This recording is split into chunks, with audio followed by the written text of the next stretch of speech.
Franchise players are often referred to as the face of the franchise.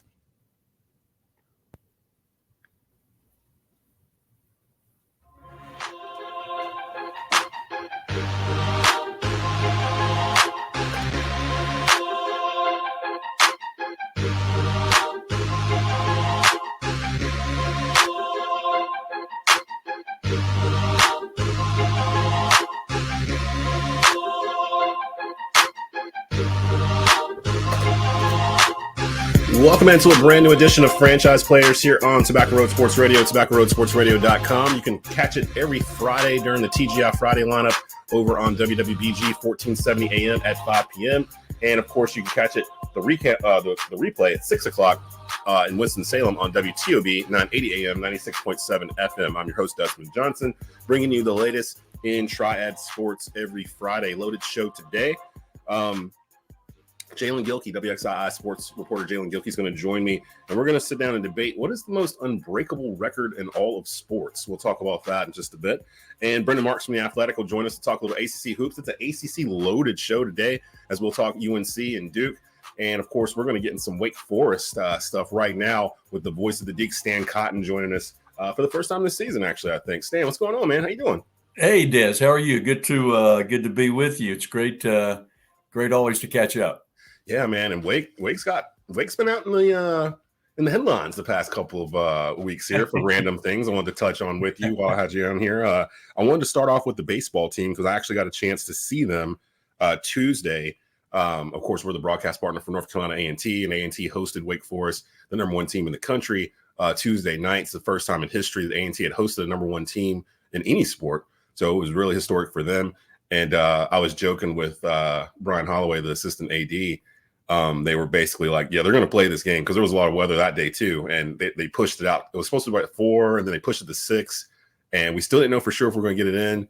And Brian was like, no, they're going to get this game in. Like, they're not going to not do this game. So we got it in. Ended about 9 o'clock. Wake won 12-1. And just seeing them in action, they just seem like a well-oiled machine to me in terms of just like up and down the lineup and never really – They were constantly putting balls in the air. Just a well-rounded team. How has Wake handled preseason expectations to date in your mind? Because they're coming in here with maybe the biggest expectations ever for their baseball team at the beginning of the year, I would think, right? Yeah, they're the consensus number one team in the country. Any poll you look at, they're right at the top. And I think really when you ask those types of questions, you just go straight to the top and look at who the leader is. I think this team really does reflect Tom Walter, and that's kind of a guarded optimism, Des. I mean, Tom is not a braggadocious kind of a guy, pretty humble, but he feels really, really good and confident about this particular group of Deacons, just like he did last year. And of course, last year, we all know they went to the College World Series, and a lot of folks are expecting Wake to be back at the College World Series. We'll see. A lot of baseball to be played between now and June, but it's a pitching staff that some say is better than last year's, which really was the strength of this team and took them to Omaha. They obviously hit a lot of home runs last year. I'm not sure they'll hit as many this year, but they're going to hit some home runs, already have, and I think they're going to put the ball in play. So it's awful early, but I think Wake's ranking is justified. I think they're very, very good. And barring injury, they're going to get some pitchers back, even that they don't have now, that'll help shore up that bullpen. Their starters look pretty good, look really good. But we'll see. Baseball's a funny animal, as you know, and we'll see how it shakes out. But if I'm not a betting man, but if I were, I wouldn't bet against Wake. Certainly not right now. You nailed it. What you just said about baseball being a funny animal. And I learned that last year doing a lot of college and high school baseball broadcasts, especially high school. Of course, we're the home for East Forsyth, and they were nationally ranked last year in baseball. And they just hit a wall like right towards the end of the year. And then they ran into a pitcher at Davie that they had to play for twice right at the very end of the year and just couldn't figure him out. And just like that, season's over. Like, it's so crazy that you got through this long season and the way it ends, it's just over. It's just done. Like all of it. It's over. So it's just bats go quiet, arms Yeah, go soft. so sudden. That's baseball, right? That's Yeah. part of the fun of it. Who's the newest addition to this roster that you're looking forward to seeing over the season? Brock Wilken was just kind of a generational player. He's gone, and Adam Tellier's there at third base right now. And you wonder, how do you follow a guy like Brock Wilken? You're not going to hit as many home runs in all likelihood. But what does he do? First pitch he saw, hit it out of the ballpark. And he is as good defensively at third base as anybody I've seen in a long, long time. And Brock was pretty good, but I think Tellier's got a better glove. We'll see. But I think he's the guy with regard to a non-pitcher. And the other guys, of course, Chase Burns, the transfer from Tennessee. A lot of folks thinking he's a 1-1 guy, could be the top pick in the draft. That obviously remains to be seen, but he's a guy that consistently can work his fastball for strikes at 100 plus miles an hour. And when you do that, and you can get a slider over a breaking ball, it's criminal, right? So I think those two guys are probably, will probably have the most eyeballs on them.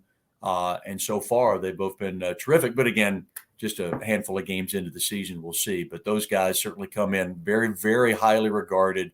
And so far, they look to be right on point. Very, very long season still at the very beginning of it. Really just opened up last week. So, 30 plus more games to go. So we'll keep an eye on Wake, especially with them being in our backyard and being the number one team in the country. That doesn't happen very often. So we'll be able to make sure we can keep up with them. What do you think is their biggest hurdle to Omaha? I've been to Omaha twice in my life. Every time I got off the plane, the two things that struck me was that how incredibly flat everything was. There was no trees. And it smelled like beef when I got off. It smelled like steak, like everywhere when you got out of the airport. What's the biggest hurdle to them getting back to Omaha, in your opinion? It's a great question. Probably avoiding injury. I mean, you anytime you've got pitchers that can take you somewhere, and then all of a sudden you don't have them, then that becomes a problem. And so hopefully all those arms that Wake has will still be there at the end of the year, especially those guys that kind of get you out of the gate, the starters that you expect or you hope to get 5, 6, 7 innings from. 7 might be a stretch in college baseball anymore. You don't see too many starting pitchers go 7 innings, but if you can, if Burns and Hartle and Massey and the others who start off season long get you into that 5th, 6th inning, and your bullpen does come along, then I think Wake will be right there. I just the pitching staff is that good. And then if they hit the baseball, they got to hit the ball consistently. It's one thing to stop the other team from scoring, but you have to score some runs to win. And Wake's never had an issue scoring runs. I think this will be another really good offensive team, Des. So probably top to bottom, just keeping guys healthy throughout a very long, demanding ACC season, and see if that's good enough at the end to get you where you want to go. Follow my guy Stan Cotten on Twitter /X, whatever the kids are calling it these days. You can follow him there at Stan Cotten, WF, voice of the Wake Forest team, and Deacon Stan Cotten here with us, talking a little Wake Forest sports. Baseball team's number 1 in the country. Basketball team just defeated Duke last Saturday and was all over the talking media headlines for what happened after the game. And I was telling some buddies, I was like, Wake has always been like my second team. Like everyone knows I'm a Carolina fan, but I live in Kernersville. Like I'm around Wake all the time. So Wake, I've always had a soft spot in my heart for Wake Forest, the Rodney Rogers teams and Muggsy and all the stuff, the 80s, 90s, Chris Paul and up to today. And I was trying to think about it. I'm like, I don't think they've stormed the court at Wake for Duke because it's been like a decade or something since they'd beaten them there, if I'm not mistaken, right? And I want to go into the court storming thing real quick. And because the ACC allows it pretty much. There's no ban, there's no fine, there's nothing like that. Whereas I think the SEC, they started laying the hammer down on that kind of stuff. And there's certain ways you can do this in terms of court storming. Being a Carolina fan, I've seen my team get their court stormed this year. Syracuse, when we were up there, Syracuse stormed the court. But they did it in a manner that they had a plan. Like there was a handshake line. There was security in front of the handshake line. Once Carolina went through it and Carolina got off the court, then they let the kids come onto the court. So it was more orderly. The Wake Duke situation, it almost felt like the Joel security didn't expect Wake to win, or it was just never discussed. So when it started to happen, it was 14,000 rabid kids just like ready to get out there. I assume you were there. Like, describe to me the last couple of seconds of that game. Was there anything that they could have done differently than the way it happened? Because this happens all the time in the AC. Well, there really certainly was a plan. I just think it ended up being one that they weren't able to execute. I mean, I was there a couple of hours before game time, really, getting ready for the broadcast of the game, and they had their security forces there, and they were walking through different scenarios on the court. I think it was one of those games, and Wake has beaten Duke, last 2-3 years in Winston-Salem. It's happened. Yeah. But for whatever reason, this had been building for several days. I mean, they gave out 10,000 free T-shirts, tie-dye, and it was just kind of, there was something about this game, Des, obviously Wake's got a lot on the line still, staring squarely at hopefully an NCAA tournament bid if they can, probably win 2 out of the next 3 games or whatever. I mean, the metrics will shake out crazily and as they will the next 2 weeks. So we'll see. But it was a game that meant something, right? I mean, and Duke was a top 10 team, and they just played, less than 2 weeks prior to that game. And it was a tight game all the way through. Wake had his chances, but Duke was able to win the game at Cameron Indoor. So there was a lot of emotion building.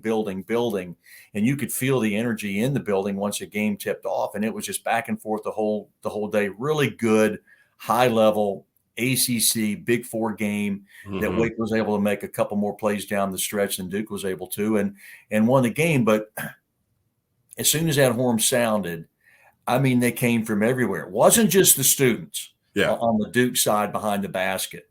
They certainly came in full force, but it was from everywhere. And I mean, in the blink of an eye, that court was covered. And I'm not sure what they could have done that would have stopped what we saw on Saturday. Right. I don't know how many law enforcement people or other people it would have taken to stop that many people who were dead set on getting on that court. Yeah, because even if they had like 50 guys out there for security, it's not going to stop 14,000 people for rushing. Yeah, we've all kind of endured court stormings over the years, and I can't remember anybody ever getting seriously hurt, but there certainly is that potential, right? And you can see it. And so John Curry made a statement, Wake's athletic director, asking, hey, we got to do better. So I'm sure that they're, right now they've been over different scenarios, and they'll address that better in the future. But that was a crazy scene now. And I've been here for pushing 30 years now, and there have been a few court stormings at the Joel, but I don't remember one quite that had the vigor. Yeah, that was of that one. It was a big win. Steve Forbes said it was like the biggest game in his career as the Wake head coach. So it was just one of those kind of perfect storms, if you will, and it was what it was, and hopefully the Deacons have moved on from that. And I don't blame Wake or the Joel or anyone for anything that happened. Again, no one really got hurt. I know Kyle Filipowski kind of played it for a couple of days after, and he ended up playing the other night. He's fine. Plus, someone brought the stat up to me too. The past 37 times Duke has lost on the road, the court has been stormed 30 times. So it's not like Duke players don't Crimmins once said Duke is Duke. So yeah, Duke is Duke. Like you knew what you signed up for when you came here. So it's like, don't just kind of leisurely walk off the court. Like literally there was 1.8 seconds left. Wake was up 4. We all this was it. Like everyone was ready to storm. I knew at home they're about to storm the court. Kyle, you probably need to know too, get off the court. Like that was my only gripe with the whole thing, that he was kind of trying to blame the students when he knew it was coming.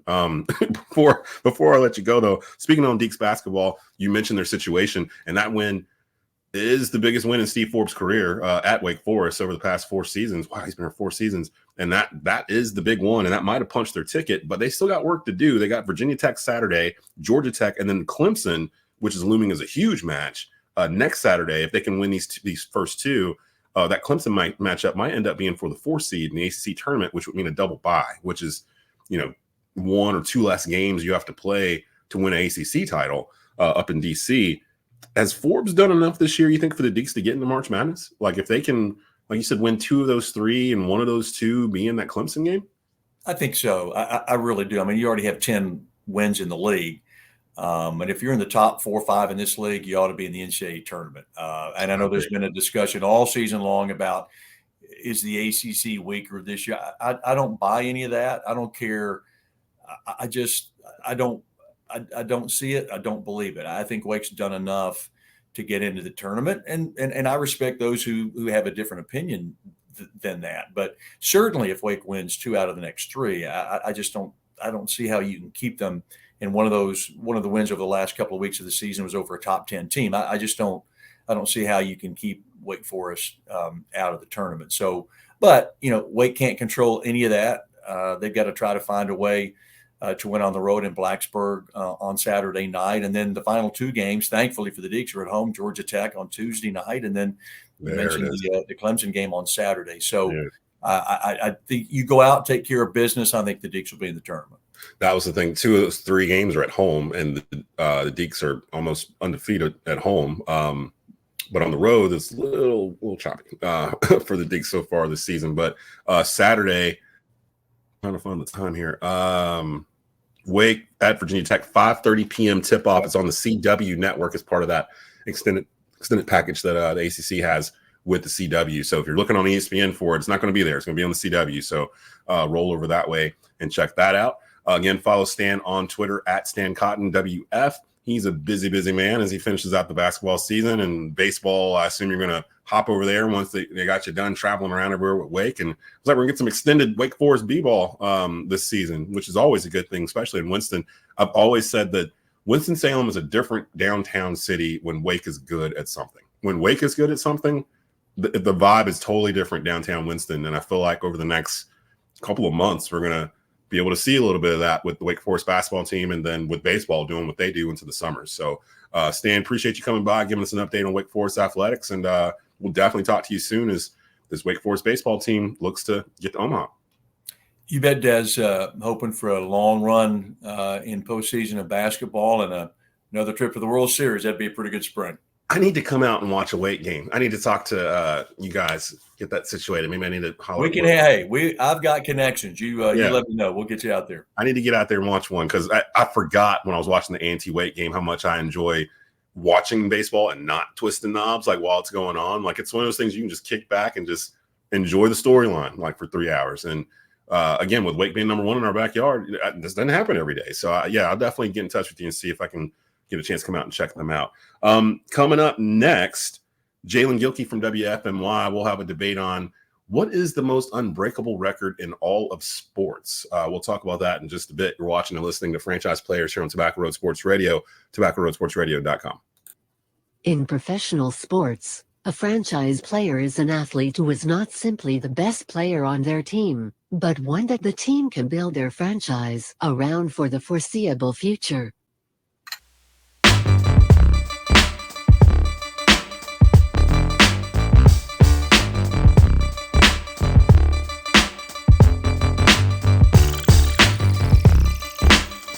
BG 1470 AM. Desmond Johnson here with you. Jaelen Gilkey in the house from WFMY Sports Division. And I was thinking about this the other day. I was talking to, I think it was my dad, actually. We were talking about records we didn't think we would see broken in our lifetime. And the conversation got sparked because of the NBA, actually, and the scoring that's been going on in the NBA really before the All-Star break, where, people were dropping 60. Luka dropped a 70-something burger on a team. Somebody else 70. Yeah, so it's like, okay, they're inching up towards that one record that we thought would be broken, was Wilt's 100-point game. Now I'm sitting there looking at it like, well, dang, they might actually do. They don't really play defense like the way they used to in the NBA. Somebody might break that record before before everything's all said and done. So that sparked an idea of most unbreakable records in sports. What's up, Jaelen? What's going on, man? What's up, Des, man? It's always a pleasure to join you. Another day, another dollar. Gotta get it. I wanted to bring you on because you're pretty well rounded in terms of different sports, and I didn't want it to be limited to just the NBA or just NFL or something like that. So this is how we're going to do it. We're going to go back and forth. pull out our 3 biggest unbreakable records in sports, and just kind of by the end of this, kind of figure out which ones out of the ones we pulled out might be the one. So, as the guest, I'm gonna let you go first. What's your number one, or what's one of your most unbreakable records in sports in your mind? Well, this one is a controversial record, but it's the all-time home run record in Major League Baseball. Ooh, so you went right there. And I think, of course, that's where I want to start, just because of the fact that either way, whether it be 762, which would mean 763 to break Barry Bonds' record, or 55 with Hank Aaron, I don't think anybody gets there. So, I mean, the closest guy recently to get there was, Pujols. Right. He got to what, 703? Mm-hmm. And, he's the second greatest right-handed hitter of all time. He had 3,300 hits, 22 seasons. You know what I'm saying? So, I don't know. Right? Hank Aaron, 23 seasons. See, that's the trick. You got to play a long time and be productive. And not just play the years. Exactly. You have to have the productivity and you have to have the health, right? So, some guys that just retired. Right? Miguel Cabrera, he retired 511 home runs. Nelson Cruz, who played 19 years, just retired 464 home runs. The active leader right now, Giancarlo Stanton, at 402. He's 33, and he's played 14 years, and his injury history speaks for itself. So, and then we can go to the guy that a lot of people say is the best player in the league, Mike Trout. He's at 368. He's been in the league 13 years, and he's 31. So I just don't know. Yeah. Even if he plays he'd have to play another 13 seasons at the same pace, and he's already had an injury history at a young age. So, I mean, that's pretty good. That's pretty good. And that's the thing I noticed too with some of the ones I was looking at. It's like, okay, is there an active player that can catch that record right now? And a lot of these I was looking at, it's like, no, there isn't one. Like whoever the active player is, he's in like year 18 or something right now, and still isn't remotely close. We talked about this a little bit before we came on, but I am going to add Wilt Chamberlain's 100-point game in there, because now that I sit here and think about it, while we have had some 70-point games in the NBA this year, that's still really far away from 100. It is. That's really far. And really, Kobe's 81, that was in 2006. And that was the closest anyone's come to breaking it. And that wasn't really close. I mean, even to be honest, Chamberlain played every minute of that game. He had 63 field goals, which is still an NBA record for a single game. He shot 32 free throws. Just to give you a comparison, Kobe Bryant in the 81-point game, he attempted 46 field goals and 20 free throws in his 81-pointer. The thing too, in that game when Chamberlain scored 100, what people don't know, because it wasn't televised, you just see the picture of Wilt holding up the 100 or whatever. They were playing the Knicks, and the Knicks started fouling, trying to get back into the game. So they basically sent him to the line a bunch. And he was only a 51% free throw shooter, but he went 28 for 32 from the line that night. And there was no 3-point shot, So him doing this, I just don't know. Maybe someone might be able to. I'm trying to think of who you would think it would be in the NBA today. Who would be the number one person in the NBA today that you would say, okay, they might be able to get to 100? To say who could get to 100, I think maybe Luka. I think maybe Luka or Devin Booker would be my answer, just simply because they have been guys to show us already that they can get to 70. I think they dominate the ball enough. I don't know if Devin Booker, with his team as currently constructed, could do it. It might have to be a night that KD, just because KD's a great force and is going to have to dominate the ball and get his shots as well. So it's going to be tough for them both to be on the court and somebody to get 100 points. But I think Luka Doncic, just because of the way he dominates the ball, and I mean, with Kyrie there is a second option to somebody else that can get that, to get that bucket. But when Luka gets in that mode, I mean, everything's flowing and running through him. So I would say Luka. Maybe he's probably the one. Maybe a healthy Embiid, because he had a big game before he got hurt. Yeah. And he can do a little bit of Just everything. dominate in the paint, just dominate the post. He can shoot threes too, so it's like, and he's pretty good at the line too, so that always helps. yeah. So maybe him, and then everybody else is kind of older. Like, I can't see Steph getting to 100. I can't see LeBron getting to 100. Honestly, I can't see KD getting to 100 at this point of his career. It's got to be somebody young, but you're right. Yeah, there's really only a couple. So I think I'm gonna add that one as my first one. Wilt's 100-point game. What's your second one that you got on your mind in terms of unbreakable sports records? This one's gonna be interesting as well because I don't have the caveat. But I'm gonna say Mayweather's 50-0 record. Oh, right. There's a lot of guys with more wins, but they have draw on their record as well. Mayweather, I consider his 50-0 clean slate, undefeated, no draws, no question marks. I mean, everybody can say there's a question mark at some point, right? That's their own opinion, but on the scorecard, I would say Mayweather's 50-0 as a professional. That's a good one. That's a good one. I actually have a special one. My guest before you was the voice of the Deacons, Stan Cotten, and he contributed one to this one that I mean, it was before my time, but I hadn't really thought of. He said it was funny. Him and Wake Forest head coach Steve Forbes was just having this conversation a couple of days ago. I'm going to put in Secretariat's 1973. Yeah, the Kentucky Derby. And Stan went into detail with this. I had to go dig it up. So in 1973, Secretariat, he won the Kentucky Derby, and this is 1 minute 59 second. Well, 1 minute 59.4 seconds. Still the record nearly 50 years later. Only one horse since, and that was Monarchos in 2001, came in under 2 minutes. So every year that record gets more impressive. But even more than this is the part that Stan was harping on, the Belmont Stakes. After the horse already won the Derby, won the Preakness, then he finished the Triple Crown with the Belmont Stakes and won by 31 lengths in a still standing record time of 2 minutes and 24 seconds. It's the best Belmont run ever. It's also the fastest time ever run in the U.S. over 1.5 miles on dirt. And this was 1973. Wow.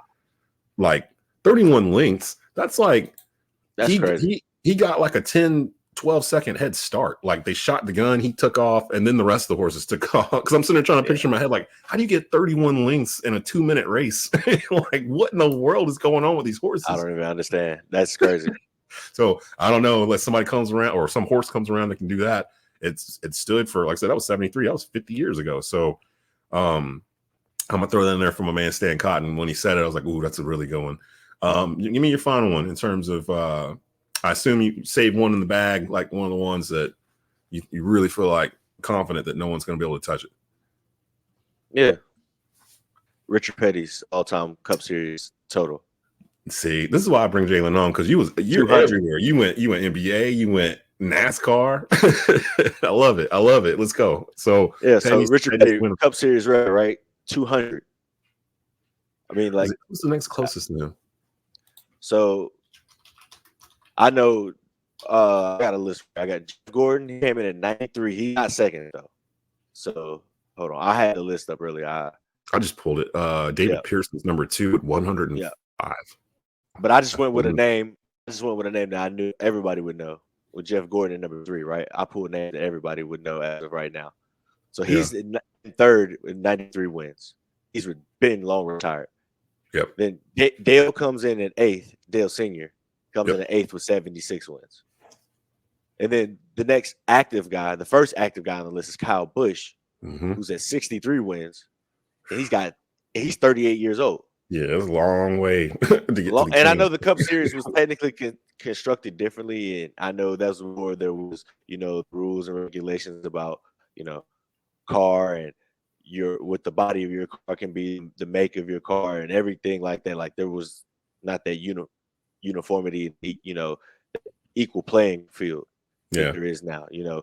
Of course, it was apparent that Richard Petty had the best car, but he was also the best driver. So his 200 wins is going to be untouchable. I don't think it'll ever be broken, just because the science amongst the racers that has increased the competitiveness, and then the health science as well with it. It being one of the dangerous there, concussions and crashes and all of those type of things. These guys are more cognizant of those type of factors. So I just don't see anyone getting even close to 200 wins on the career. That's really good. I didn't want you thinking about Richard Petty. We've had him on road a couple of times on the pit stop with interviews. I've said this every time I kind of start going into it, and they're like, okay, that's actually a pretty good one. I honestly, as it stands right now, for me, is John Stockton's all-time record in assists. Like it's ridiculous when you go look at it. So John Stockton played like 21 years or something like that, all for the Utah Jazz. He has 15,806 assists. The number 2 is Jason Kidd, and he's 3,000 behind him at 12,091. As I scroll through, the first active player I get to is Chris Paul at number 3. But Chris is a full 4,100 assists behind Stockton. And Chris is it's pretty safe to say he's at the end of his career. I don't think Chris Paul's going to play another 5 years, so don't think he's going to get it. Now, number 4 is LeBron James. And LeBron is 5,000, a good 5,000 behind John Stockton. No worries. I'm not going to put a cap on how long he's going to play, but I don't think he can get. He'd have to play like, I don't even know, like the math. Like I'm trying to figure out the math on how Stockton did this because it's just regular season. So check this out now. Check this. I know you saw you see this report recently. Now, this could just be speculation, but there are articles out here. You can go and look this up for yourself and go see it, read it for yourself, make your own conclusions. But there are reports out there that there was a former scorekeeper in the NBA that admits to padding stats. I saw something about this where you know what I'm saying. So like, there's a lot of controversy going on right now. You know, so that's got me looking, and I've always been a big Wilt guy, but now I'm like, you know, like just because things like this coming out, and I'm like, wow, yeah, you know, to see like people just admitting these type of things. I mean, I get it, I understood that those things are possible, but I just didn't know that people will come out, and when people come out and confirm these type of things, like you know, we had the ref Donahue, in that whole situation, like these type of things, it's just like See, but they have that Bo Jackson thing going on where like if Bo Jackson was like 8 years later than what he was, we wouldn't believe anything that he did. We would just assume he was on something like some sort of growth hormone or steroids or something. Like the dude was walking on walls and you know what I mean? Like, like just weird stuff that you never really see happen, just freak stuff. And it's kind of the same way with like Wilt and some of the others. Every once in a while you can catch like a old repurposed clip that someone got that was like in black and white and they turned into color or whatever. And I saw one, it was Wilt. He grabbed a rebound and took off on the fast break down the court. And he was literally down the court in like 4 steps, like from one goal to the other, it felt like. And he was going so fast. And then he jumped over some dude. And it was just like, okay, we try to picture in our head what Wilt Chamberlain was. And I always hear like people go, well, he wouldn't be as good in today's NBA because he was playing against 5'6" plumbers back then or whatever. I don't think that matters. Like it just, I think you can some guys it doesn't matter. Yeah, like he would be him, Giannis, same way. I don't think it would matter. You could put Giannis in the 50s and he'd be just fine. Wilt, he could have adapted to today's game. It's guys like that from every sport, though. You know, from every sport. It's that whole. It's that whole, oh, well, Jordan couldn't have played today's game because he couldn't shoot threes. You trying to tell me Jordan wouldn't shoot threes like in this era and adapted to it and excelled at it? Like that's kind of the logic there. So I'm sticking with the John Stockton thing because again, it's Chris Paul, LeBron James are 3rd and 4th, but they're 5,000 behind him. And then there's not another active player. Well, Russell Westbrook is number 9, but again, he's 6,000 behind. Everybody else is not playing anymore. Harden's on here at number 15, surprisingly, actually, for all time assist leader. I wouldn't have guessed that. Everybody else, Kyle Lowry is actually number 23. But yeah, mainly it's Paul and James. And I'd imagine Chris Paul's going to retire in the next year or two. I have no idea when LeBron's retiring. Especially after the other night, he's good to go for another 5 years, it looks like. So, hey, my Lakers need him too, like because nobody else do anything. Come on, LeBron, let's load up the wagon one more time. Lakers, you got a Charlotte jersey back there. Yeah, that's my Larry Johnson back there. So I had to throw that out. And my Hornets doing okay. They ran into the Bucks a couple of nights in a row here this week, and that was not tough sledding. Yeah, that wasn't gonna work out. But they got the 76ers tonight. Tonight. We got that actually here on WWBG. So any other ones you got, or are you good? I think those are my 3 right now. I would have said Roger Maris, but Aaron Judge got that. And that's what I want to go back and say. I think if anybody's got a chance, Aaron Judge is just depending on health. He's already a little older. For like the single season home run record, or no. overall. But he'd have to give me like another 15 years. So man, he gets injured a lot too. Yeah, he does. He misses he's just such a big body. A big body. But so I don't know. Maybe if he can get that under control, maybe. But yeah, I like that because you're right. It's almost like 2 different. We got to have some hope. Like, you know what I'm saying? Like, we have really no hope. Yeah. So I don't know. So baseball starting up, NBA about to get into the NBA playoffs. And of course, college basketball is about to get into March Madness here in about a week or 2. So all that's going on. Follow Jaelen on Twitter /X at Silky Gilkey. Appreciate you coming on, brother. Appreciate you for having me, my man. Brendan Marks from The Athletic. Join us here in just a bit. We were doing all ACC today. Had Stan Cotten on Wake Forest earlier. Brendan's going to come in and talk a little Duke and UNC hoops and what they got coming up here. 3 regular season games left before we get to the ACC tournament in DC in 2 weeks. Like, we're here. We're at the end of the season. So he'll get us prepped for this weekend in the ACC in just a bit. You listen to Franchise Players here on TobaccoRoadSportsRadio.com. Franchise players are often referred to as the face of the franchise.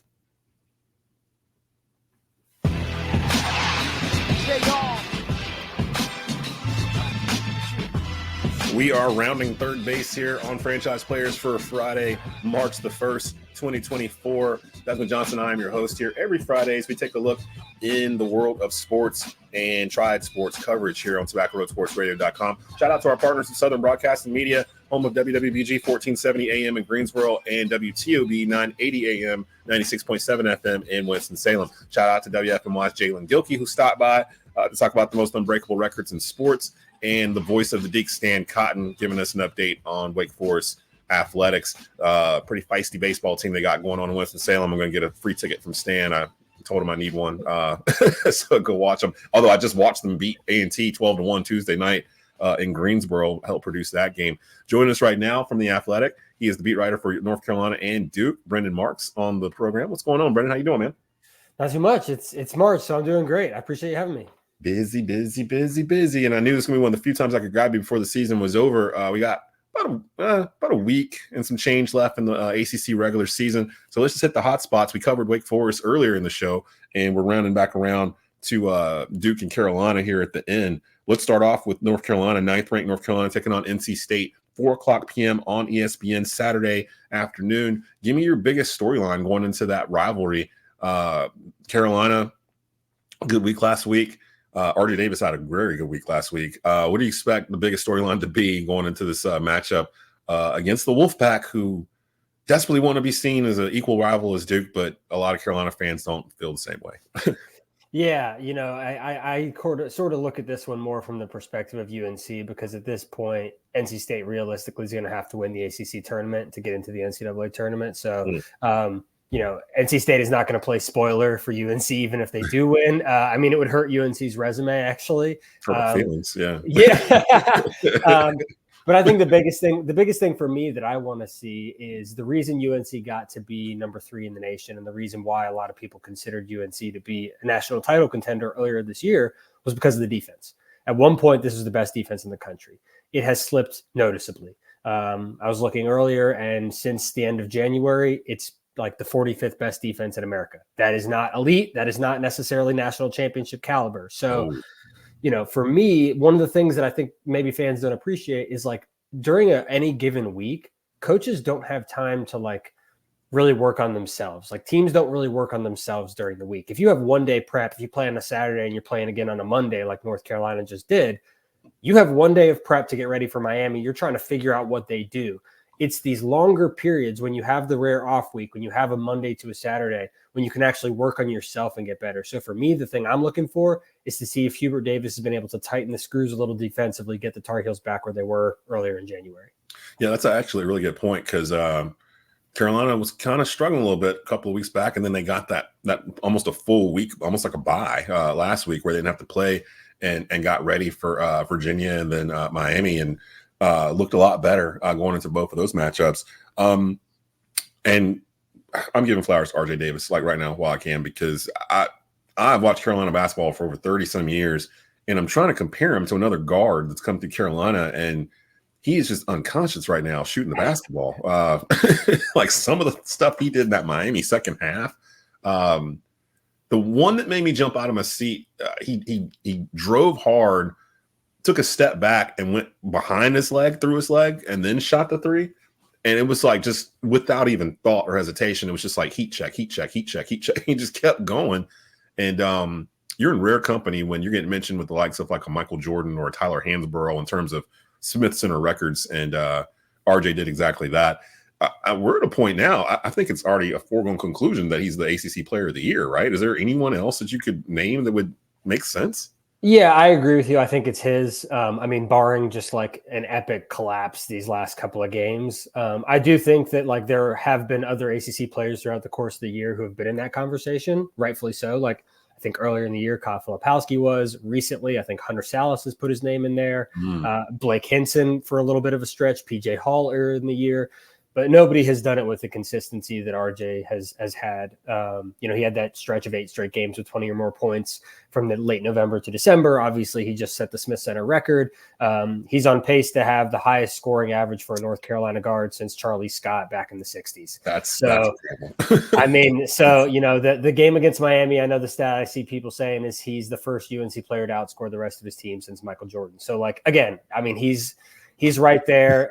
If not for Zach Edey at Purdue, I really think that he'd be in the National Player of the Year conversation. So, I agree. Yeah, he's well on his way to ACC Player of the Year, probably first team All-American honors, and he deserves to have his jersey hanging in the Smith Center. You rattle off some names there before we get to the Duke game. They're playing 10th ranked Duke's taking on Virginia Saturday at 6 p.m. You rattled off some names, and I was trying to put together my ACC first team, and it was actually a little easier than I expected. I had RJ on there, Hunter Salas is on there. Filipowski's on there. Who else did I have on there? Was it Beekman from Virginia? And I was flirting with Armando, but wasn't sure because he's had some nights where he's just disappeared. That Miami game, he scored like 8 points or something like that. But I think some of that was Carolina just getting out the way. It's that old Jordan Bulls get the hell out the way play. He's super hot. Clear out. He ain't passing this ball to me. So I think some of it was that because they weren't really being aggressive. They were just watching RJ. And Armando has kind of taken a step back to let RJ lead this team. It truly is RJ's team. And I will say that watching them, I do catch a sense that they actually enjoy being around each other. You know what I mean? Like sometimes you'll see teams that are cobbled together and they'll go on the court and they'll play. They can play a game and they'll win games.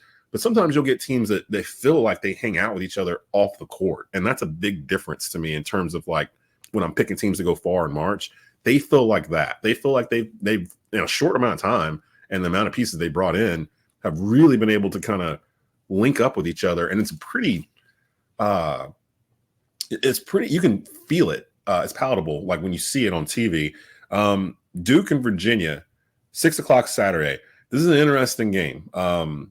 Especially for the Blue Devils. They're trying to keep pace. Now, granted, Carolina controls their own destiny in terms of winning the regular season title. Basically, if they win out, they can go to Duke and lose that game and win off of tiebreakers. But with Duke, if they want to at least have a shot, they need to win this. It's at Duke. I did see Virginia actually finally scored more than 45 points the other night. They broke 70. I think it was Boston College they were playing. What's the biggest storyline going into this game for you? Yeah, I actually think this is a pretty interesting game for both sides. I mean, obviously, like you mentioned, on the Duke side of things, you're trying to keep pace in the ACC regular season, and Duke is still competing for NCAA tournament seeding. Like the Blue Devils were a number 3 seed, the last number 3 seed, I think, in the first selection committee reveal. Yeah. But if the Blue Devils win out here, if they win a share of the ACC regular season, and then if they were to go on and win the ACC tournament, that's a pretty convincing argument to be a 2 seed at that point. So Duke definitely still has a lot to play for here. The thing that I'm watching for with Duke is, Caleb Foster is not going to be playing again. It sounds like he's going to be out probably for the rest of the regular season. Duke could be lucky to have him next Saturday against North Carolina. But the thing that has prevented me from feeling as confident in Duke as I want to this year is I don't ever feel like all of Duke's best players are on the same level any given game. And so even with Foster out, it would be encouraging for me to see, and we sort of saw that on Wednesday, but it was against Louisville. Do it against a better team like Virginia. So that's what I'm looking for from Duke. And then the Virginia side of things, the Cavaliers are trying to make it in the tournament. They are not by any means a slam dunk tournament team. You know, our bracket that we released at The Athletic today had them in the first 4 with Wake Forest, both of them going to Dayton. This is the kind of game that if Virginia wins, you're in the tournament. You are in the tournament. And so obviously huge stakes for the Hoos. So both teams have a lot to play for. It should be a good one. It's almost like Carolina and Duke are helping the league by losing games with the net. You know what I mean? Like, because it's like Pitt, for example. Pitt's beat both Carolina and Duke. So because of that, and they got kind of hot in the middle of the regular season, they've been able to kind of float around that bubble of can they make it? Can they get in? There's still kind of a path for them to do that. Wake beating Duke. Now all of a sudden a team that's on the bubble and it's like, I don't know, I don't have enough. They beat Duke and boom, hey, they're in there. They're pretty much in there. Syracuse kind of floating around. They've got to win over Carolina. It's games like that, teams like that, and it makes me question the perception of the league this year in particular. And I've noticed more coaches, or like Coach Forbes and others, starting to get more vocal about this. When we were kids, the ACC was the elite. We were the number one league in all of college basketball, no questions asked. Everyone knew the best basketball was getting played in the ACC. Something shifted after COVID, I think, after the 2019 season, which we've talked about. To me, that's the peak of ACC basketball to this point. 3-1 seeds, Virginia wins the national championship, the Zion year, Kobe White, Carolina, multiple first-round draft picks. It's done this since then. And perception has been the same way, where I find it hard to believe that the middle of the SEC is better than the middle of this ACC that I'm watching, or maybe the Big 12, but not the SEC. You think perception's kind of out of whack here? Because when you look at like the standings, there's some quality teams behind Carolina and Duke, yet Carolina and Duke are the only 2 teams ranked in the ACC this week, and it's been pretty much like that all year. Do you think the ACC is getting a bad rap? Yeah, they've been, like we've talked about, a bunch of people have talked about, like it's been this way for a couple of seasons now. And I do think that probably unfairly the ACC is still being wrongfully put down for some of the bad teams that it has. Like, I don't think there is any way you can get around the fact that the ACC's bottom dwellers have continued to hurt the league. And Georgia Tech, yeah. Notre Dame. When you have teams like that, they create a situation where it is only an albatross for the league, because if they beat somebody, those teams, it doesn't help the league, it hurts the league. If they beat somebody who's a tournament team, like we saw with Clemson last year, you lose to Louisville late, boom, sorry, you're not in anymore. So that is something that really hurts the league. But I agree with you about the teams in the middle. You know, I think that Syracuse has made a lot of progress this year. I really like what Adrian Autry is doing there. Georgia Tech has had some injuries and some struggles, but again, you're talking about teams that have beat both Duke and UNC. The Yellow Jackets are one of them, and I think that Damon Stoudemire, you know, if Georgia Tech can keep him for a couple of years, he's going to turn that place around. You know, some of those other middle of the pack teams, you know, a Pitt, an NC State, you know, maybe are not tournament quality teams, but they're still competitive. They still got good players. So for me, I agree with you. I don't think they're that much worse in the middle than the SEC. The Big 12, I will say, I do think top to bottom is pretty convincingly the best league in college basketball this year. The thing that I'm interested in is next year when the ACC adds SMU and Cal and Stanford. In theory, you're adding 3 more of those albatrosses. So I'm afraid that the perception problem is only going to be worse in the future. So see, here's my thing. So I'm looking at side by side between the Atlantic Coast Conference and the Big 12, right? And I'm looking at like conference records for the Big 12. Kansas is in third right now with 9-6 conference record over there. They're 21-7 overall.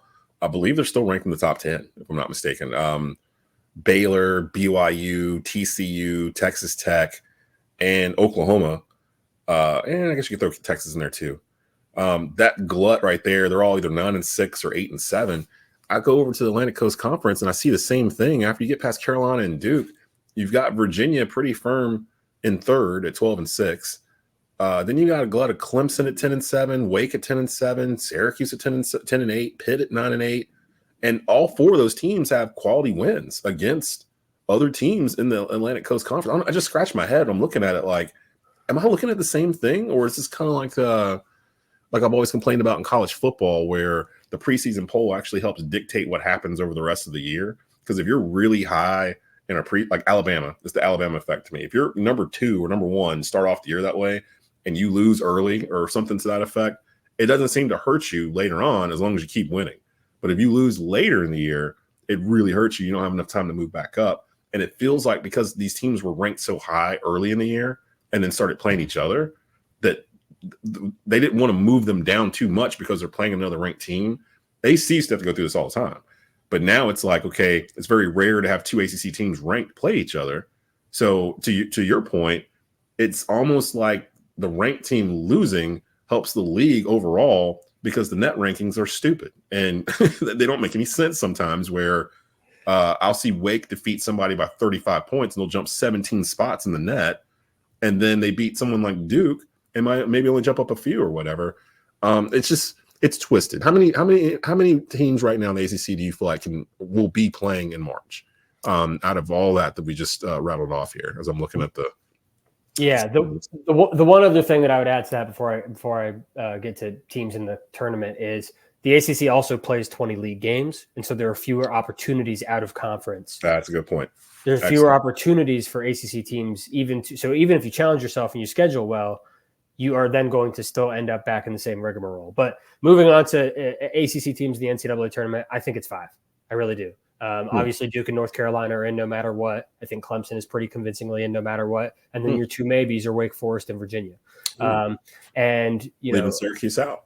Yeah, I Syracuse has been trending well, but would still need a couple more quality quad one wins to really even have an argument for me. They'd have to make it to the ACC tournament final, I would say. Okay. For Virginia and Wake Forest, all the good that Wake Forest did beating Duke, it then undid it by going and losing at Notre Dame. Yeah. And then for Virginia, there aren't really any bad losses on the resume, but there also aren't a ton of good wins. Virginia has beaten maybe, again, depending on how you feel about Wake Forest, 3 tournament teams this year. They beat Florida, they beat Clemson, and they beat Wake Forest. So, and even 2 of those are really all 3 of them are kind of like right. And for Wake Forest, outside of that Duke win, there really isn't a lot to write home about, especially Wake Forest's inability to win games even against bad teams on the road. So those are the 2 maybes to me. I think that ultimately, like, at least one of them is probably in the first 4. I think we're probably going to see at least one of those teams in Dayton. If Virginia wins against Duke, I think they're pretty convincingly in. But both of those teams still have a lot to play for this last week of the regular season and then into the ACC tournament. Like, I would not want to be either Steve Forbes or Tony Bennett and lose my first ACC tournament game. I'll put it that way. Yeah, and Forbes, this is the year, especially after that Duke win, because that was the biggest win of his career at Wake Forest. I think this is the year where if they get the double bye and they get the 4 seed, I need to see them at least get to ACC semifinal Friday night at least. And we already know that they can run with, well, they didn't play very well against Carolina, but they shot very well against Duke. And that was probably the best game in the ACC this year, to be honest, the Duke-Wake Forest game. Back and forth, no one really led by more than 3. Great play on both sides. And Hunter Salas probably cemented a first-team All-ACC bid there. McCain from Duke, that was the guy that was going to put on first team. I felt like he's played really well. And honestly, he's probably the freshman of the year, I would think, over Cadeau. Because Cadeau didn't really score. That one's not even close to me. Yeah, it's going to be McCain. McCain's really good. So, yeah, that was who I had on there for that. Follow him on Twitter at Brendan R. Marks. You can follow him there to get the latest on North Carolina and Duke athletics, beat writer for both. I think I saw something recently that someone was saying that you were more of a homer towards Carolina or more towards Duke or something like that. I'm like, no, he's pretty much right down the middle for both of them. So you can follow him there. Appreciate having you on, Brendan. Appreciate you having me. Thank you. And that's it for Franchise Players for Friday, March the 1st, 2024. We'll be back next Friday with a brand new episode. We will see you then. Peace.